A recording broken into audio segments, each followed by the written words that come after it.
But Joshua Dorr is here with some sport. Hello, Josh. Trace. Captain Cummins could become a reality. Yeah, the big quicks have often been overlooked for Australia's top job. But if the chance comes knocking, Pat says, pick me. No marching in as a Saints injury curse continues. And NRL fans rejoice there's more league action heading for Perth. History suggests otherwise, but Pat Cummins says there's no reason a paceman couldn't be Australia's next Test captain. The world's #1 bowler declaring his interest as the countdown begins on another World Cup. A bowler hasn't captained Australia since the 1950s, but Pat Cummins believes it is possible. Yeah, I think they could. I think it'd be tough. Fortunately, we've got Painey doing a great job at the moment, and we'll see what happens, but I'm really happy just bowling and hiding down at fine leg. Cummins' huge workload included spearheading World Cup and Ashes campaigns in England. What a delivery that is. Now he's chasing Australia's first T20 silverware. And I was part of the 2015 One-Day World Cup, and one of the best experiences of my life, so I'll be doing everything I can to be in that squad. It's the only one we haven't won, and we'd love to add it to our trophy cabinet.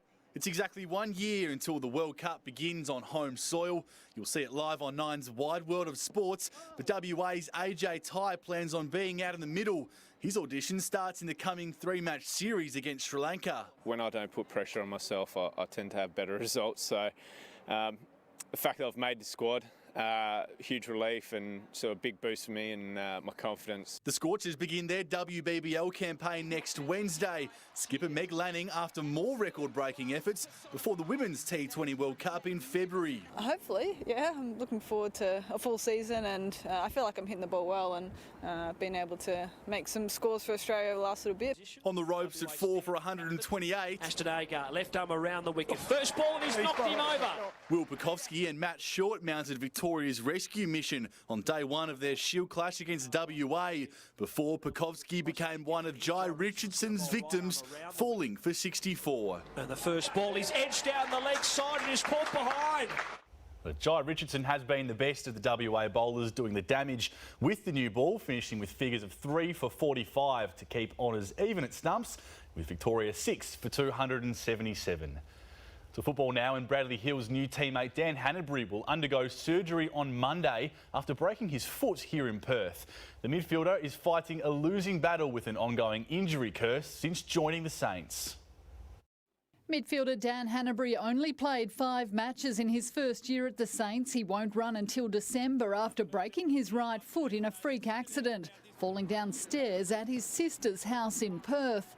Former Crow Alex Keith is recovering from surgery after the Bulldogs and St Kilda discovered a crack in his shin during pre-trade medicals. The Dogs still snaring the 27-year-old who's excited to add to his 30-game tally. Such a young and talented list where there's such great growth in the second half of the season, and I think that excitement mixed with hopefully I can add a little bit of experience. Hugh Greenwood gets a new start with the Suns, signing a 3-year deal after a season of turmoil at the Crows. Stuff was bubbling and it was only a matter of time before the lid came off, and ultimately that sort of happened, which is unfortunate. It's got to this point, but it's great to see that the club's finally putting their foot down and making some tough calls. Hawthorn favourite Paul Puopolo has signed a 1-year contract extension. Likewise, Blues veteran Levi Casbolt will enter his 11th season in the AFL.